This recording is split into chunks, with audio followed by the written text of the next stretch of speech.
কোথায় আছে? এই সরকারের ভিতরে। তার মানে বিপ্লবের মুখোশ পরে এবং এই রাষ্ট্রযন্ত্রের ভিতরে থেকে এই রাষ্ট্র বিরোধী অভ্যুত্থান বিরোধী কর্মকাণ্ড যারা করছে তারা এই সরকারের ভিতরে আছে। ঠিক তারাই গতকালকে গণ অধিকার পরিষদের নেতা মুখপাত্র ফারুক হাসান ভাইয়ের উপরে এখানে এই ধরনের আক্রমণ করেছে। এই হামলার উদ্দেশ্য সুস্পষ্ট। তারা হামলা করেছে বাংলাদেশে একটা ভাতৃঘাতী সংঘাত সহিংসতাকে তৈরি করার জন্য। বিপ্লব পরবর্তী বাংলাদেশে যে ঐক্য এবং সংহতি দরকার ছিল সেই ঐক্য এবং সংহতিকে বিনষ্ট করে প্রতিবাদের পুনরুত্থানের রাস্তাকে উন্মুক্ত করার জন্য তারা এগুলো করেছে।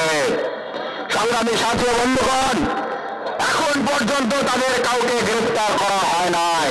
তাহলে সুস্পষ্টভাবে বোঝা যাচ্ছে ঠিক এই বিজেপি হিন্দুত্ববাদী সরকারের এই যে বাংলাদেশে যে আওয়ামী লীগ দলে আসছিল তাদের যেই এজেন্ডা বাংলাদেশে থেকে এই বছর কাদেরকে পার করে দিল, এই 626 জনকে আশ্রয় দিল এবং বাংলাদেশে তারা ষড়যন্ত্র ছক কাটছে, বিপ্লবীদেরকে হত্যা করছে।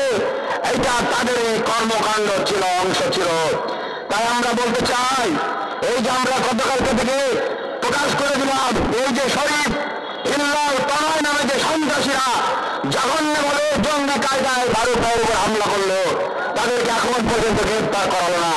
তাই সুস্পষ্টভাবে বলে দিতে চাই, আজ সকাল 6টার ভিতরে আইন শৃঙ্খলা বাহিনী যদি এই সন্ত্রাসীদেরকে গ্রেফতার না করে এবং তাদের পিছনে কারা ব্যাকআপ দিচ্ছে এই ষড়যন্ত্রকারী দুষ্কৃতকারীদেরকে যদি আইডেন্টিফাই করে এটার উদ্দেশ্যকে পরিষ্কার না করে ছাত্র অধিকার পরিষদ অ্যাকশনে চলে যাবে।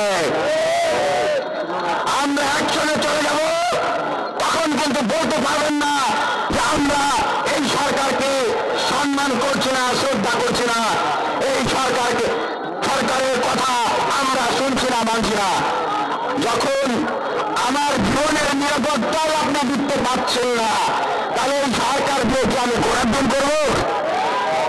আমার আগে নিজের জীবনের নিরাপত্তা দরকার। আপনারা বিপ্লবী নেতাদের নিরাপত্তা দিতে পারছেন না, দেশের নিরাপত্তা কি দিবেন?